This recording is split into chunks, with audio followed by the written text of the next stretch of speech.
Hey everyone, welcome back to Sacred Sites Multidimensional Me.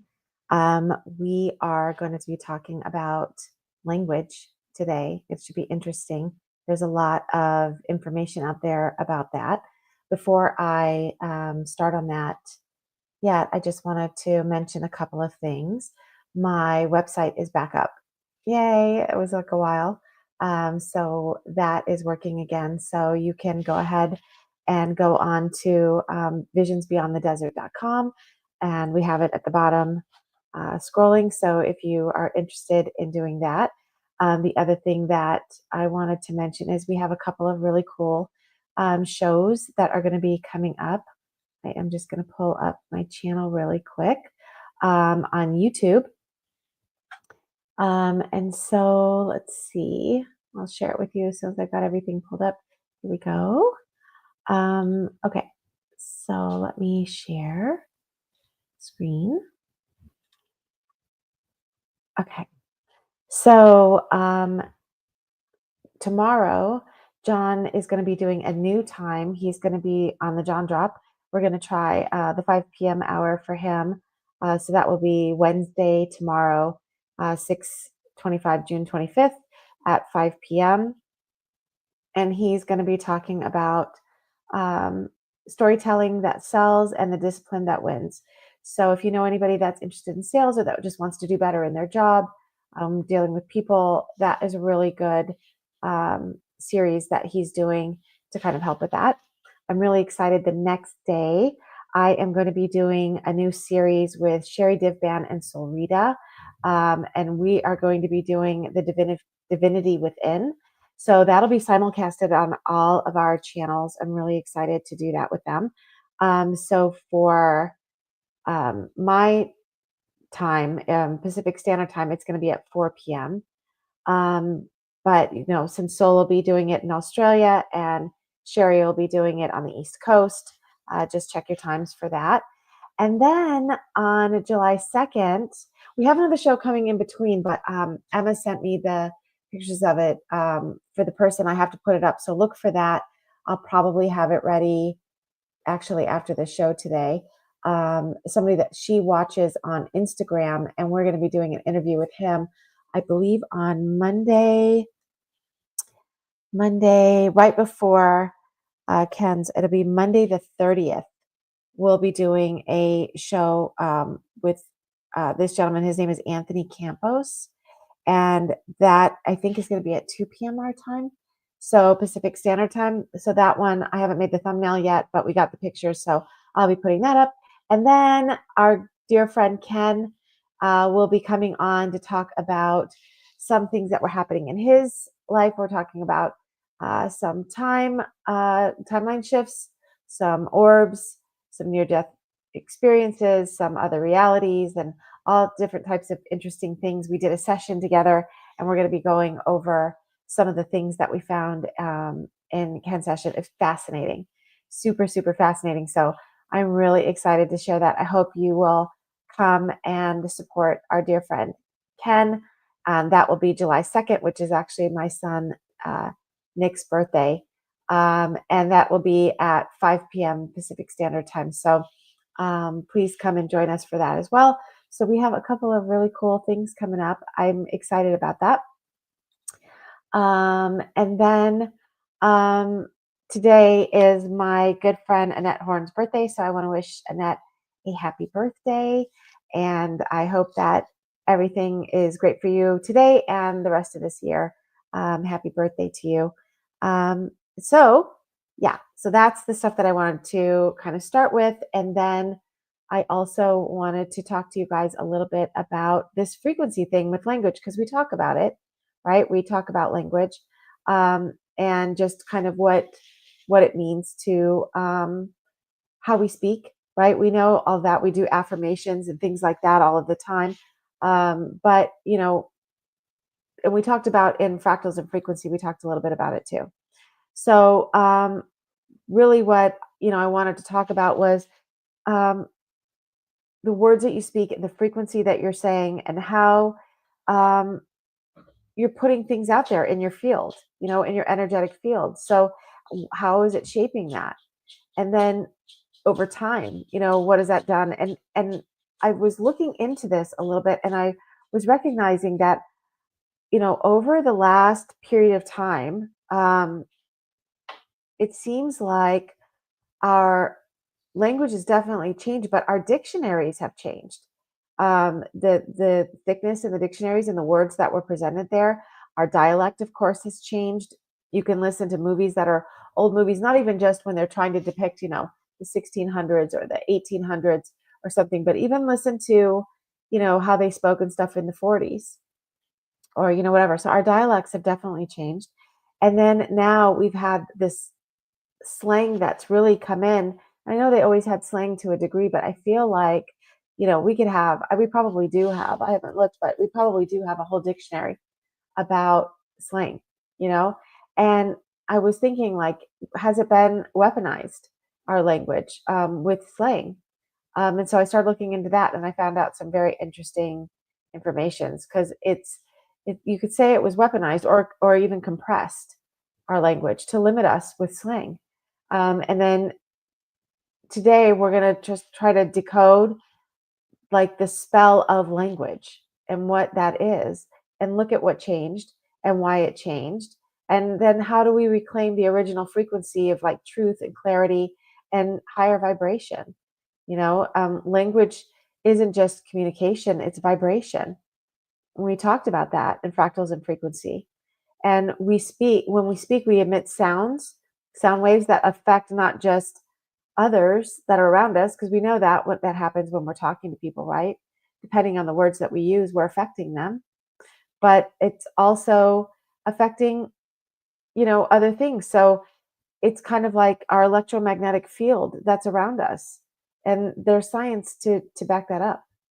Dr. Masaru Emoto's experiments with water, right? And the water crystals formed either into, like, beautiful or chaotic shapes depending on the words that were spoken to them. And if water reacts that way to language, and we're like 70+% water, imagine the effect on our bodies and our fields. And then we covered before cymatics. That's that study where you take, like, it's the visible sound and vibration. So when you project it into a medium like sand or water, and it creates those geometric patterns, and the different frequencies create different forms, that shows that sound literally shapes matter, right? But one thing we didn't talk about before that I want to share with you is, let's see, this one, Claude Shannon. So Claude Shannon, is somebody that we haven't talked about before. His information theory, which shows that communication can be measured. And when language is compressed, when you use fewer words or more repetition, the amount of meaningful information drops. The modern language is often low bandwidth and low coherence. And in spiritual teachings, they use, sacred symbols like or Hu or Yahweh, and it's understood to carry high spiritual resonances. These syllables align us with higher consciousness states. So a sample of that would then be something like, I was looking up in a sentence. So before, like, an older sentence would be, in the gloaming, I was overtaken by a sense of numinous grace. And now, if you were to say that with the slang and everything built in, it would be like, last night was lit, kind of had a vibe, right? So let me stop sharing here. So the first opens like a poetic and reflective space in your mind, in the gloaming. You would, like, start picturing that. And the second hits, like, quickly and emotionally, but it lacks depth. And one invites, like, expansion, and the other is like brevity and reaction, right? So, um, and then I was looking at, like, the shrinking of dictionaries. So I want to show you that too. Let's see. It was really interesting to kind of look at, like, what we've done, even with our dictionaries. Okay. So I had another one that showed actually like the depth of the dictionaries, but this dictionary is like so this was like the Noah Webster's dictionary. It's like 1828 edition. So the average dictionary from the 1800s, like this one, contained over 70,000 like rich, nuanced entries. The older definitions were often spiritual, they were layered and connected to like natural law. For example, liberty, the word liberty in 1828 included freedom from bondage, both internal and external, governed by moral law. And today, if you look at it, it simply means freedom. And the word sovereign once referenced divine authority and internal mastery, and now it's mostly political. And then what about the word ether? Once considered a spiritual substance that like permeates space, it was removed from modern physics and language. Modern dictionaries are smaller with reduced definitions and little etymology.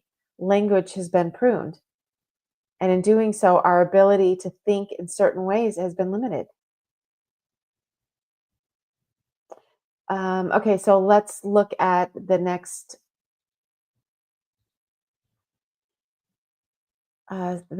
slide. So, who changed our language? Many linguistic shifts are natural, but some were engineered. Let's talk about deliberate efforts here. So, we're talking about this is a picture of the Tavistock Institute. It studied social engineering through language, media, and repetition. One method was gradually replaced, uh, and they took out anything that was spiritual or it had an emotional vocabulary with, more clinical and reactive terms. So let's look here. So this is the Tavistock Institute. So they did social engineering in masses. This Daniel portrays the entity as a powerful, covert organization that shaped global politics, culture, and economics through psychological manipulation and social engineering since its origin in British psychological warfare during World War II. Its major historical events, such as the Vietnam War, Watergate, and the 1960s counterculture movement, are alleged to be premeditated, experiments designed to destabilize societies and weaken institutions and condition public behavior. Tavistock collaborates with elite institutions that is funded by the US government backed think tanks. It uses media manipulation, psychological terror, and leaderless groups tactics to erode individual autonomy. And then television, which we know, and advertising and celebrity culture are framed as tools of mass control, suppressing critical thought and fostering passive consumerism in advance to advance a globalistic agenda. And his book, Daniel's book, urges readers to recognize these hidden forces and reject mainstream narratives and reclaim mental autonomy to counter the deliberate erosion, morality, and intellect and democracy. So, so this is from William Casey, the CIA director. We'll know our disinformation program is complete when everything the American public believes is false. And this is, they said, from first staff meeting in 1981. So let's talk about Operation Mockingbird with the CIA. It infiltrated mass media to control narratives by repeating phrases like conspiracy theorist or terror alert to create like emotional states that were engineered through association.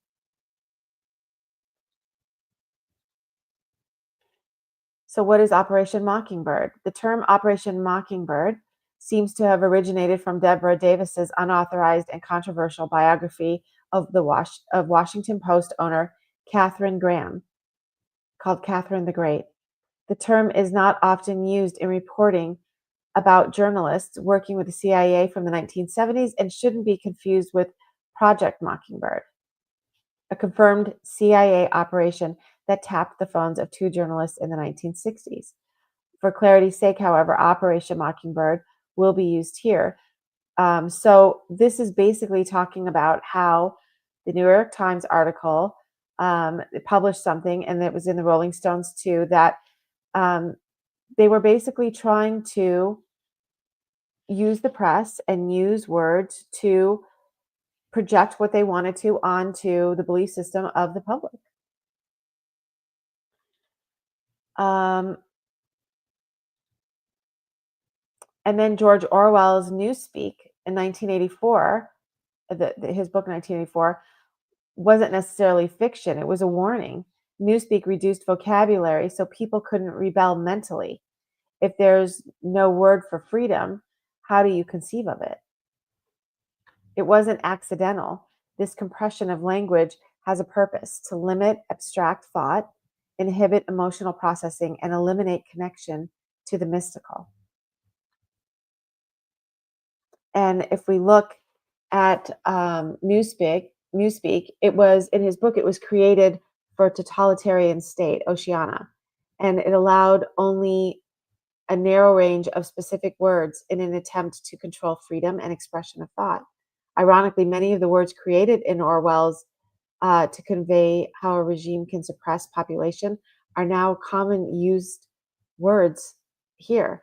Um, so that's kind of interesting. But in order to reduce freedom of expression, which could lead to like a thought crime in his book, the English language was changed. So there were no antonyms. No bad becomes ungood, warm becomes uncold, and then no synonyms. Words like great, excellent, lovely, all disappeared from the described and are described by good. No comparatives or superlatives. So there were no words for like better or best. Better becomes plus good, and best becomes double plus good. And then limited adverbs and adjectives. To create an adjective, you would add a suffix, uh, something like full to a noun, like, instead of rapid, quick, or fast, you would say speedful. And to create an adverb, you would add the suffix wise. So quickly or rapidly becomes speedwise. So it was just in an attempt to kind of change and make things, sound. So they were constrained tenses too. The suffix ed is the only way that you changed a word in the past tense. So an example would be the irregular past tense drink or ran no longer exist, becoming drinked or runned. So that was interesting. Um,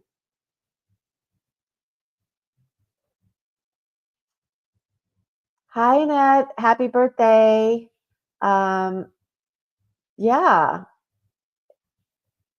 Hi, Kurt. Good to see you. Put some of these up here.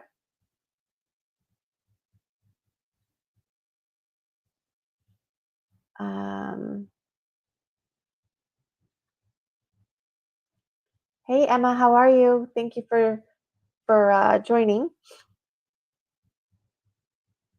So, okay. So it's interesting because it's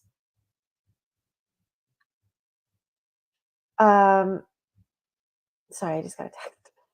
It's interesting how the book from Orwell is kind of accurate to a lot of things that were going on and things that we were looking at. I was looking at it, kind of going, "Wow, that's interesting." So these are a list of words that were kind of beautiful words or interesting words that were dropped, and then other words that were added. So some examples of the dropped words is this salcouth, which would mean strange or wonderful or unfamiliar. Apricity, the warmth in the sun in winter. Effulgent, radiantly shining, spiritually luminous. I mean, look at how you would describe these words. Desiderium, longing for something lost. And then embido, a trance, a fully absorbing sensory detail. And they sound poetic, right? They sound like it gives you like some sensory stuff, and it's soul connected. You're talking about something being spiritually luminous, um, something being wonderful and strange, something about a trance of, a fully absorbing sensory detail. And then the slang replacements: lit means exciting, cringe, awkward, vibe is your mood or your energy, dead is now, it means laughing, right? And how is that like on your subconscious? Is that like confusion? And then slay means doing something well, but it literally means to kill.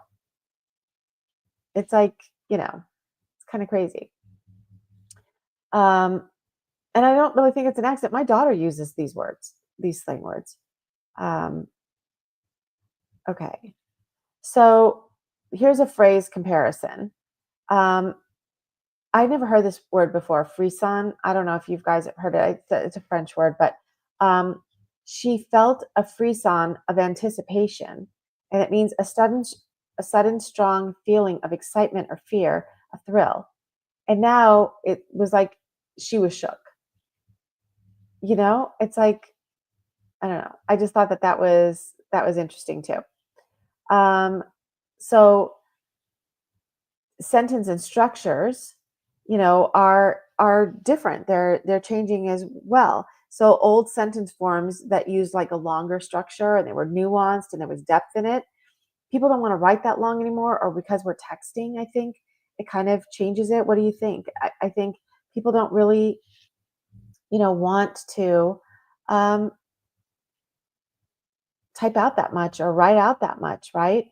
But an example of something that would have been from before would have been like, I wandered under a susurrus of trees, lost in embido, unsure if time had passed or stilled. And then today, how would we write that? I got lost. Trees were cool. No idea what time it was. LOL. Right? I mean, that's how we would say that now. The short form slang encourages dopamine cycles, short attention, immediate reaction. Longer sentences stimulate reflection, memory, and empathy. When you read something that's like poetic, I think sometimes you can kind of stop and like ponder the thought of it, right? You can think about it for a minute, and it hits you in a different way for sure. Um, hi Jake, how are you? Hope you had a wonderful dinner. Today is Annette's birthday, everyone. So wish her a happy birthday if you haven't done that yet. I didn't see it in the chat, but welcome healing. It's her birthday. Um, so anyway, so I think that those things aren't on accident. And if you look now, I was like pulling up. I tried to put together this thing in the very beginning where I could show like a group of slides, and it kind of went in on my app that was like a movie app. So when I went to go look at share screen, how I would do that, it wasn't populating where the things were where I could share the screen, so I couldn't show it to you guys. But the dictionaries, I remember this from when I was a kid, but the dictionaries around the 1800s specifically, they were like this thick for the dictionary. They were huge. They were big books. People would put them on a desk. It was significant. And when it was opened up, it would take a large space on the desk because there were so many words. Now, when you look at a dictionary, look at the dictionaries now, and they're usually coupled because I was looking at them to like going on to like Amazon, Walmart, and different things because I just wanted to see what they looked like. You could find a couple that were thicker, but they were usually for something, or they had like a secondary um, purpose than just being the dictionary. A lot of them I were looking at were like this thick, and it was like a dictionary slash thesaurus or a dictionary slash book of synonyms and antonyms. And it was like, really? Like that's, have you guys seen that? It's a big difference. Um, let's see. What are you guys saying here? Oh, she's trying to make lunch.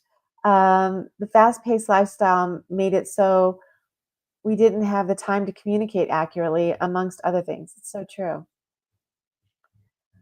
I was an English major, didn't finish it. That was what I used to communicate versus now. It was pretty wild. I know. Me too. Like when I was, in high school and things like that, I was in like AP honors courses and everything in literature and things like that. It was kind of like the class that I enjoyed the most and really looked forward to, you know, reading things and watching things and all of that. And so it's kind of weird to see where it goes. And I noticed like Gianna, she's my daughter, she's like 15, and she says things like if she can relate to things, she'll say that's low key coded for me. And I'm like, I thought it was interesting that she said, "Hi Ken, how are you?" I showed Ken's thing coming up. Let me show again because we have a couple more people on here. Um, So yeah, here, July 2nd, we're gonna at 5 o'clock, we're going to have a show with Ken. So I'm really excited. I hope you guys will all tune in and support Ken. We're gonna have a really cool show. We're gonna talk about a lot of stuff that was in his session and some of the things that came out from some experiences that he had. So I'm really excited to invite him to share that with you guys. And I hope that you guys will be there 5 p.m. Pacific time on July 2nd, which is also my son Nick's birthday. So it should be a good day. And then if you guys saw tomorrow, John is going to be on the John Drop, but he's doing it at 5 p.m. instead. Usually he does it at like 10 o'clock in the morning. He's going to be doing it at 5. And then also, I have a new series coming out with Solrita and Sherry. And the first one is going to be the following day after John's show on the 26th at 4 p.m. Pacific. But it's also going to be simulcast from Soul's channel and from Sherry's channel. So, just look at your local times for that. I did have it posted on the thumbnail. So that is going to be exciting. I'm really excited about those shows that are coming up. And if you weren't here at the beginning, my website is back up. Thank goodness. So I have that. So yeah, so I know I'm excited about Ken. Hi, Big Pontiac. Thanks for joining us. Good to see you. Um, so yeah, I'm excited about Ken too. It's gonna be really cool. Um, okay, so anyway, yeah, thank you. I think it's gonna be exciting too. And it's so funny because when you meet people and you feel like you have this like really strong connection to them. I mean, I feel like we all feel like we have that anyway, even online. But when you meet people, and that's what Solrita and I did the first time we met, and we've met in person twice. She's come to America twice since that I've been able to spend time with her and hang out with her. And she just I know her for like lifetimes or whatever you want to say, realities, um, timelines. Like she is my family, and she feels like a sister. And when we're with each other, you really, really feel that. And then I have been around Sherry a couple of times, but when I was in Grafton this year, I didn't have John with me. She didn't have her husband with her, and we kind of bonded together. And I had that same feeling. And I said to her, like, "Have you ever spent time with like when you met Soul, like because they did shows and stuff together, did you feel that way?" She was like, "I absolutely did." So I think there's something to this. It'll be interesting to see how the dynamic of it all goes, but it was really cool. So anyway, getting back to uh getting back to our stuff. So um yeah, when we talk about like the short form of words now, we're talking about it's really just for reaction, right? It's like it's just to get a reaction. It's kind of like how our society works now. Everything's about the reaction of it. And the long form that we've kind of pulled away from and that we've lost was really about creation. It was about creating something, creating something new. Um, so, when we look at it from that perspective, um, here are some words. I wish I could make these things a little bit bigger for you guys. I don't know if it's easy to see, but um, we have some here, and I have a longer form of it that we can go through too. But when you say I'm tired, you know, it's kind of a low frequency thing to say, right? So if you wanted to say it more high frequency, you would say I need restoration. But like, who talks like that? Like now, can you imagine if we walked around and we were like, I need restoration? You know what I mean? It's like, okay. Um, the kids when they're laughing and stuff, they say I'm dead. But really, the high frequency upgrade would be I'm bursting with joy. But are you going to walk around and you're going to say I'm bursting with joy? I don't know, you know. But you're talking about why it matters. It's death energy versus life force. There's a huge difference, right? I can't. I choose not to. I'm not aligned. It shifts from victimhood to empowered choice. Saying that's crazy. I say that all the time, by the way, you guys. I need to watch. I say that all the time. Um, that's crazy. You could say that's expansive or that's surprising. Crazy stigmatizes intuition or non-linearity. There's a word for you, non-linearity. Um, saying I'm sick, I'm healing. Your field listens, so declare direction, not a diagnosis. Um, it's hard. You can say it's stretching me or I'm growing. It reframes the challenge as evolution and not a burden. I should. I choose to or I get to. Should is like a guilt loop. Choose is sovereignty. Interesting, right? So every time you speak, you emit a vibration. And these sounds interact with your toroidal field, the energy structure surrounding your body. And it's can be like coherent, loving language that strengthens and expands it. Fragmented or violent language weakens it, right? So it's like, why do we choose that? I don't know why we choose it. Um, but it's like if you say,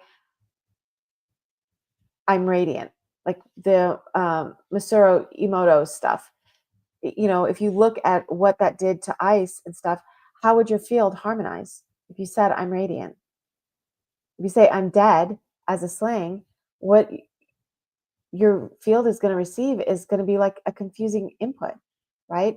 Kind of reminds me of like static. That's what I'm looking at when I'm saying that. That's what I'm kind of getting. A repetitive slang is like coding errors in your auric software.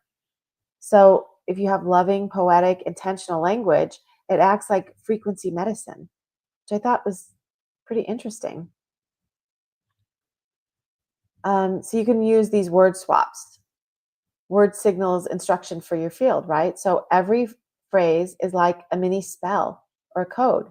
Changing just one word can change how your brain and your aura process the situation.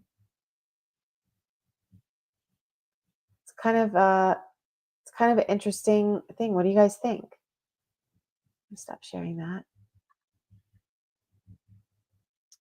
Um, it is great to have a soul tribe.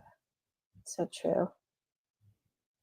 Yes, please like and share if this is vibing with you.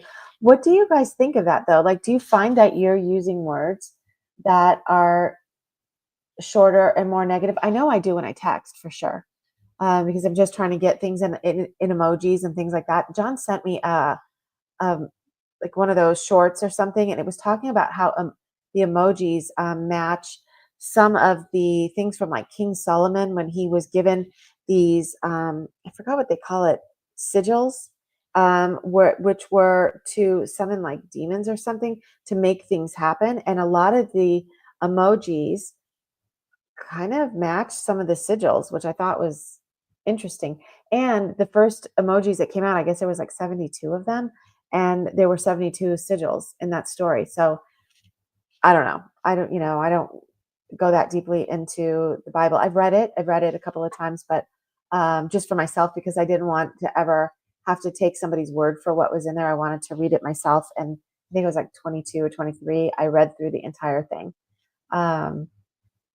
Just because I wanted to know for myself. So somebody said, no, it's in the Bible. I wanted to be able to go, no, I didn't read that.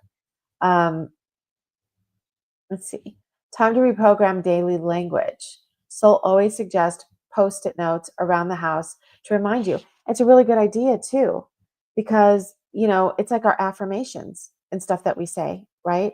When we speaking kindly to ourselves and stuff, but we have to speak kindly throughout the world. And since I was getting ready for this show, I started like watching like what my inner thoughts were and stuff with thinking, you know what? They were more negative than I expected them to be, which surprised me because I really try to stay positive and stuff. But I realized that, just I think with everything going on in the world and stuff, feeling like it's been hard for, I don't know, several years and stuff, I'm kind of wired myself to be a little bit more, um, what I was thinking was more pragmatic, but I don't think so. I think what I was doing was kind of putting things in a little bit of a negative light, which, like I said, was surprising to me. I was kind of like, huh, okay, I really need to watch because when you start listening to your thoughts and you listen to your words, like I was hanging out with somebody that was always like looking at stuff like, great, first and then fixing it,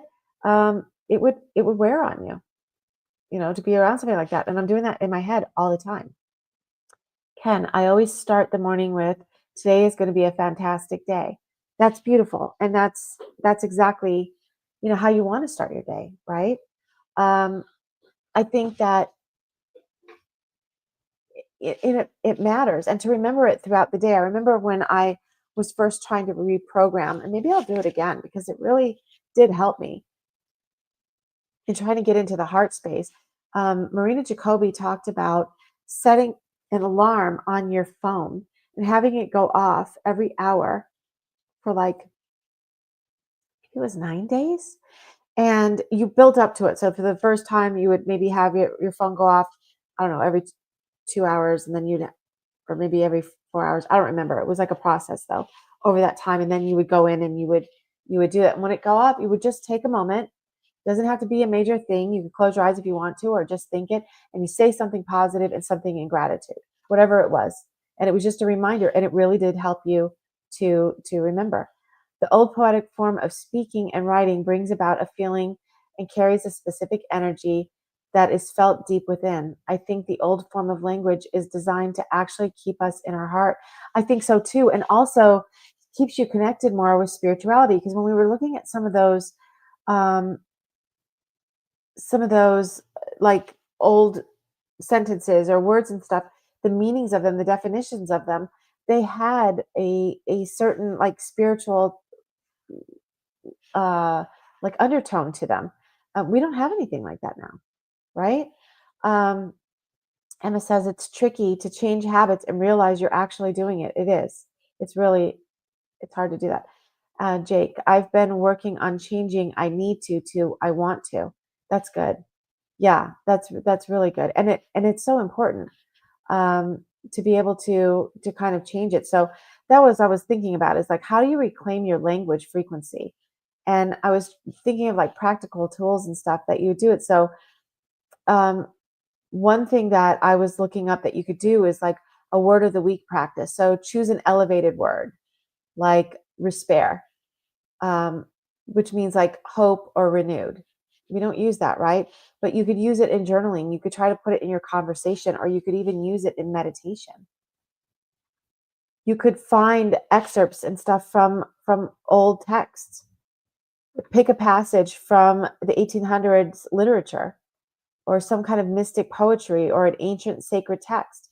It activates higher dimensional language, and then it can center your brain, right? So I mean, which won't be too hard to find. I mean, we just have to like look it up in online and just try to find just excerpts from different things and find something really beautiful, a beautiful old poem or something like that, and just read it. And I think you're putting that in your field. When you do that, you're carrying it with you. Um, and then the other thing was to use sacred words or sounds, like Ken was talking about before he gets up in the morning, and Emma did too, and even what Jake was saying about having to try to change a language, but you could do that with mantras, like Om or Hu or Ra, and light language. We talked about light language before and how it carries the vibrational intelligence and stuff with it. So you could speak or you could chant them with intention and just put that in your field. You could upgrade common phrases instead of, you know, like my daughter would say or something, I'm tired AF, try I need restoration. It sounds funny when you say it, but how do we change it, right? Instead of I'm dead, say that was hilarious. Um, or I just felt like joy like ripple through me. These are things that we don't normally say, and we're going to feel kind of silly, but speak to your field with love, like Ken was talking about. You could start your day by saying, "Good morning, beautiful field. Thank you for being with me." Affirmations with elevated language. Um, when you do an affirmation, like I'm aligned with harmony, truth, and divine intelligence. My words shape galaxies. I choose them wisely. If you want to shift your reality, start with your vocabulary. Start with your words. Every sentence is a spell, right? That's why they call it spelling. We've all heard that. Every sound has a shape in the quantum field. We've talked about that in past shows. We were talking about fractals and frequency, but we mentioned it in other shows as well. You're literally creating geometry around you. So speak beauty and speak truth, and you can literally speak that into your life, right? So what words can you say? That's what Jake says. I've been working on smiling first thing in the morning, Ken, and thinking about the things that I'm grateful to do in the coming day. That's really good. You know what? Marina was talking about that too. I love Marina Jacoby. And so a lot of the little tidbits that she says, I pay attention to. And she was saying that, like when her kids were like teenagers and she was learning this from the chorus and they were telling her kind of how to raise her frequency, she'd get really mad and she'd just sort of go up and like smack her kid, and they would tell her, stop, smile, and she'd be like steaming, she'd be like so mad she want to go in there and like, oh, but she would just like stop and she'd go, and she said she felt so stupid she'd start laughing because she was like, over smiling, so I was just like, and she'd start laughing in the room to herself, and it changed her whole mode and it changed her whole mood, and she did it. So I started doing that, and I make myself laugh. Like if I'm getting really frustrated, like John said something or the girls or something, I'm just like, and I'll just smile for a few minutes and then I start laughing. I told Em to do it and Em was doing it too. And she was like, it's so crazy, but it totally works. So that's funny. Let's see, Corbin, I'm picking effulgent for the rest of this week, Lisa. Thank you for sharing this effulgent information. Well, you're so welcome. I know it was when I was like reading some of these. I have some more that I can show you guys because I just thought that's interesting. And we don't can you define that, please? I actually have it. I'll show you. It's like reverse engineering our emotions with our physical body. Yeah. Okay, so let me show you some more. I had some of them that I made for the screen, but I'll show you this one, I think. Okay, so these are some of the other ones that we had, like if you try to say things. I think we stopped with I should. That's a problem. Could be that's a lesson, that's data. It discharges the trigger and opens inquiry. I'm trying. Could be I'm practicing or I'm allowing. Trying implies struggle. Practicing or allowing brings grace. You make me feel can be changed to I feel when I experience. That regains emotional accountability and no energetic entanglement, which is good because it's really hard to kind of keep your sovereignty and stuff. You do get entangled with things, especially when you have like, your emotions kind of get involved into it. And that's when we have to kind of like clear and go like calm ourselves down and things like that. So I think that's a good one. And then I'm just or I'm only. Change it to I am. Minimize nothing. Your words define your presence. I am. And I do that a lot, I think. I'm just, or it's just to. I'm busy. Change it to my energy is in motion and I'm focused. Busy often signals stress. An alternative is empowered intention. I'm broke. I'm realigning my abundance. I'm realigning my abundance right now, you guys. Poverty frequency versus conscious recalibration. And that's impossible. That's beyond current understanding. It opens new possibilities instead of slamming the door. What about I'll try? Do you ever say I'll try? Change it to I intend or I commit to doing this. Intention creates structure. Trying leaves room for non action. Let's see what you guys are saying over here, real quick, before we go on anymore.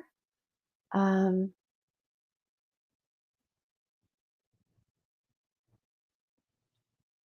you do that minimizing a lot. I hadn't thought of it like that. Yeah. And a radiantly shining and emitting joy like this community. Ah, I like that. Um, yeah, so there's ways to change it and stuff. But when I was looking at the like dictionary and I started thinking about like the difference in school, I remember when I was going to homeschool Gianna during the pandemic. She was in elementary school, and when I was watching, one of her teachers was doing a math problem, and math was a struggle for her. She does not like math. She would show a whiteboard that she was writing on. She had a camera on her whiteboard, and she would write out one problem, and she would write out how to do it. And then she would give them the same problem that she just did, and they would have to repeat it. And then that was math. That was it. There was no practice. She's not going to retain that. She's not good at it anyway. She didn't really go over the concept very much. She just had them kind of copy what it was. And so I was kind of like, you know what? She's not going to really be getting anything out of this. And I'm not great at math either. But I just thought I can get apps, I can get workbooks, I can get stuff. And so long story short, I brought her home and I started homeschooling her. And it was awesome because I got to teach her about a lot of things. She didn't know cursive. She didn't have a lot of like the basics. We went back over the basics in like English and things like that. She couldn't like they didn't really go over sentence structure. The stuff she was learning in social studies and history was very lacking, in my opinion, and she wasn't getting a full picture of things. And they were pinpointing different times in history to teach her in history, but it was like socially engineered, in my opinion. It wasn't like things that I felt like she needed a wider spectrum. We got to do some really fun things. But I'm saying all that to say that when I started going back and looking into like what changed between like when I went to school, say, and what she was doing, the stuff that was like taken out was huge. And it made me think like what was taken out before that? What was taken out from even from when I was to when my mother was going to school, and what was taken out, prior to that. And so I pulled up this thing that was from like 1920, I think, or 1921. And I kept it on my old computer. That computer is gone now, but I had it on there because I would show people when they would give me shit about like homeschooling her and the difference in what the kids were learning then. When you think about what they looked like then, remember it was like schoolhouses and all the kids were like whatever age they were, they all looked like they were in the same little building in the same room, and the teacher was going over things and stuff, and it didn't really give you a impression that they were learning, you know, a lot of things and stuff. Their stuff was so much harder. They would have to figure out things that were practical, like say for farming or things like that. But it was like real math, real stuff that was being put in a practical sense, and it was hard. It wasn't stuff like that you and I would get, and they would put the math in it, and they would put um, stuff about like the topography of the land, and like how, so they were learning like about science as well. And they were learning about social studies, depending on what part of the planet you were on and things that were growing. And I just was looking at it, was like, oh my God, it was so much better. It was so much smarter. It was really shocking to me. Let's see what Annette is saying. In April, the affirmations Lisa created for me in my session um, with her, I made them into a song. They keep showing up in everything I do. Bringing me into alignment with the highest timeline. So powerful. Oh, that's beautiful. I'm so happy to hear that. I'm happy that you got that. That's so cool. Thank you for sharing that. 100%, Lisa. Lots of people, including grandparents, don't realize what's changed. It's true. And, like I got to kind of go over like quantum mechanics with Gianna in theory. I didn't do the math behind it, of course, but I got to kind of go over that with her and things that were like really interesting to me. She would have never gotten unless she was like in college. And Nassim Harriman at the time, he was doing this. Um, like this live Zoom broadcast, and you could go in it, and it was like $5 a month to be in his group. They don't have it anymore because he moved to join this other group, but at the time he did, and she could sit in on stuff where there were like people with doctorates in there. There was like physicists in there. And we could sit there and go over these things and go over these classes. She was getting things so cutting edge that they said they weren't even teaching him at university yet because the papers had just been written and it weren't incorporated. And so she's familiar with things, that she was like in sixth and seventh grade that she couldn't have gotten if she was in college actually going for like quantum theory. She wouldn't have gotten that stuff. So it was a good time. It was like a good place and a good time for me to kind of take her and kind of undo some of the things that they were teaching her. And it was interesting because I noticed in junior high there were some changes that were happening with her that I felt like we got to kind of unwind, and I got to introduce her to a bigger spectrum of information, and we got to do some fun things. She was very interested in Greece, especially Greek mythology, so we got to do that. But I think language during that time was like a really important thing that we got to look at too, and just kind of showing her more. It wasn't covered at all in school. It was really interesting. The school system removed nature studies in the early 80s. Yeah, it's a shame. Really, it's too bad. Okay, so let's look at our list of our low frequency words and how we can kind of change them around. So we stopped on I'll try. So another mistake.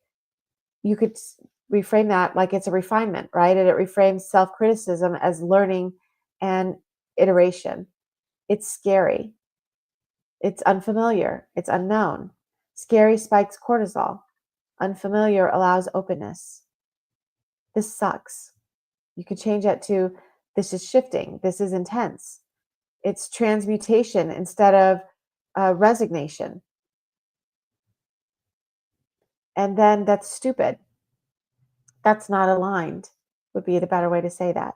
It protects your field from judgment loops.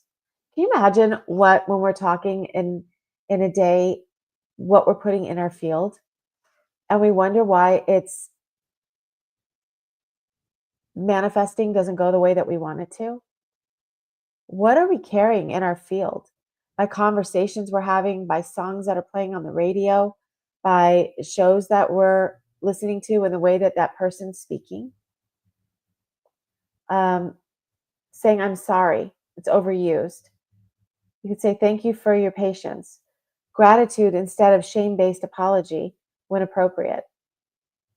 And I was always taught, if you make a mistake or you say something wrong, say I'm sorry. Don't be afraid to apologize for it.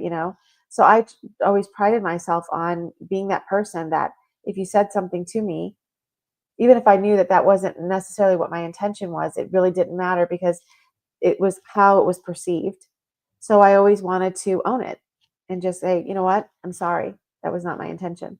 But instead, maybe I could say, you know what, thank you for your patience. I'm learning, I'm hearing what you said, and I'm really grateful that you shared that with me so that I can realign it, adjust.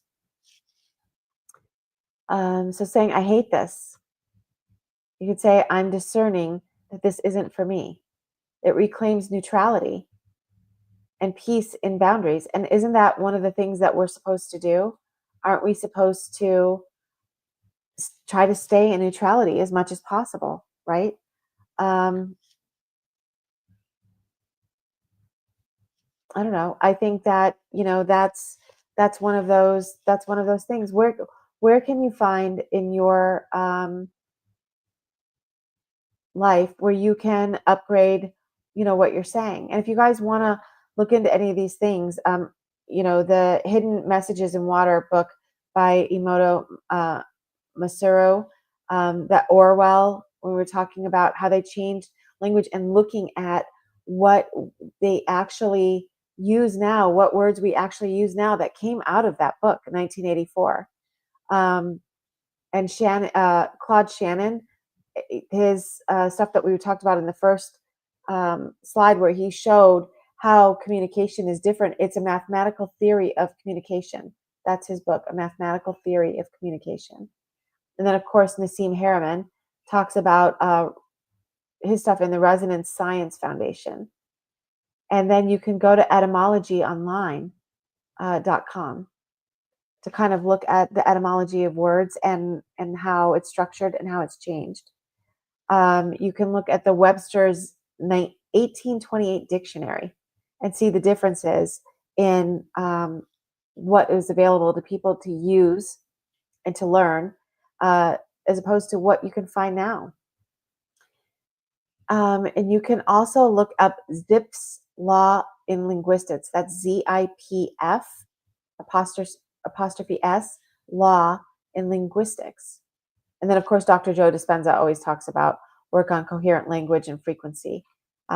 He's like a really good one to talk about that. But we can change some of the things that are in our field by the way that we speak, and just kind of changing up how we're talking to ourselves, how we're starting the morning. I love Ken's idea about, I do that too, where I try to start with an affirmation and a mantra, but he's, starting with, this is going to be a great day.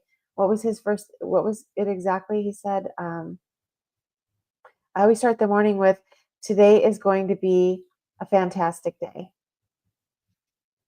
That's beautiful. That's perfect. And to hold that, right?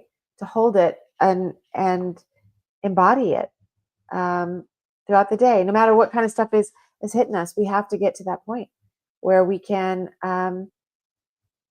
take control of our field and hold that, within ourselves.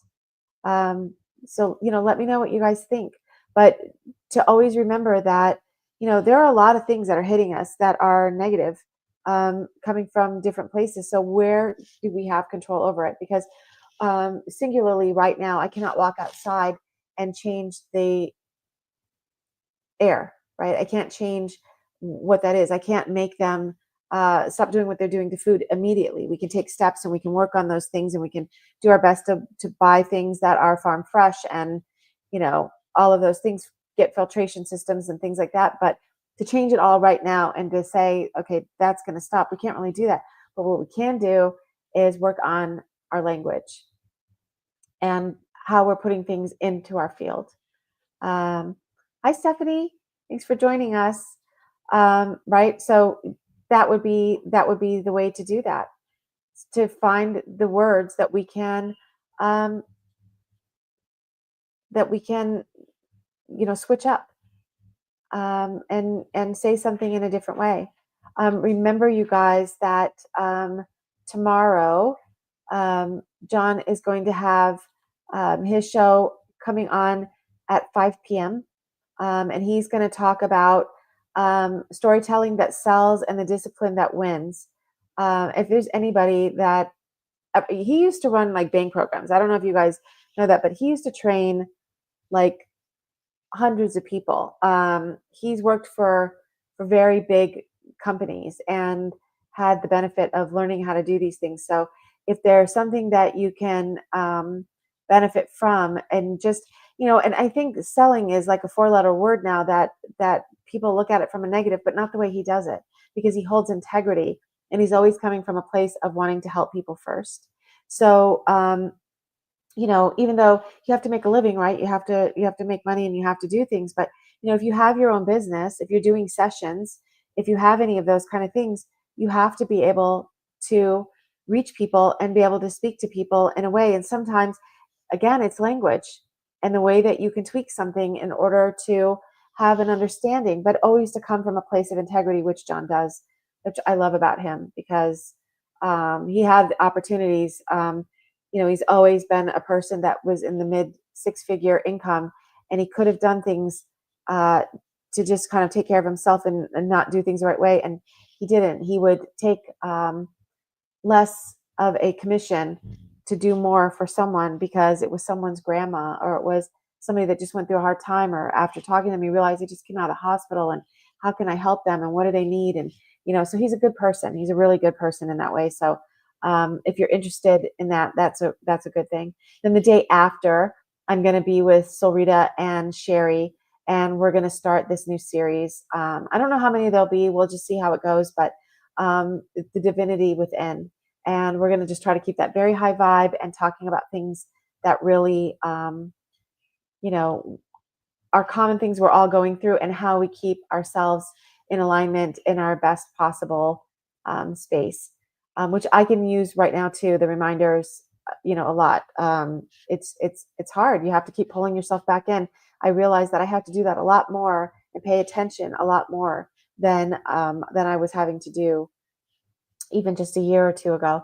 And then our beautiful friend Ken is going to be on with me July 2nd. We do have another show in between these two. Monday, the 30th, I will get that one up. It's going to be with Anthony Campos. He's got a big following on Instagram. Emma follows him. And so Emma and I will be interviewing him. And then Ken Ash, we will do 5 p.m. on July 2nd. And we are going to talk about timeline shifts and green orbs and near-death experiences and all kinds of really fun things. So please join us with Ken, our good friend from our chat, and be with us to do that. So I'm excited about that. I think it's going to be really good. Let's see, very interesting in a topic. Hopefully I'm able to catch him live. Yeah, I think it's going to be good. I'm excited for them too. I think that they're going to be a really positive, high vibe. I can't wait for you guys to hear Ken's story. He's so fascinating. And some of the stuff that's come through has just been incredible. So this is going to be going in and around some of the questions that he came with the session for and what we uncovered. And it'll give you guys a really fascinating look at Ken and Ken's extraordinary life. He is a beautiful soul, which I know you guys already know from this chats that we're all involved in, but wow, he's pretty amazing. So I hope you'll join us for that too. But I will see you guys tomorrow. If you're going to be in the chat with John, I will be there. And then other than that, I will see you guys on the show with Solrita and Sherry that will be simulcast on Solrita's channel as well. We're just trying to make sure that she can figure out how to do that. Absolutely can. I meant every word of it. You're amazing. Definitely soul family. And I love you all that are here with us. And Sherry will have it simulcasted on her channel as well. And so I will see you guys. And yes, Ken, exactly. But I love you all, and I will see you guys very soon. And let me know what you thought of this, please. If you think there's anybody that would benefit or be interested in these sacred sites, please share them. We're trying to build the channel. So please remember to like, share, and if you haven't subscribed, please subscribe.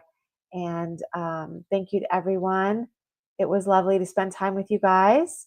Oh yes, Soul Sing tonight. Thank you. Oh my gosh. You know what? That's why I missed the last ones. I don't know if you were in there, and I wasn't there because I thought it was the day after. So thank you. You saved me. All right. Love you all. Bye, everybody. I'll see you again soon.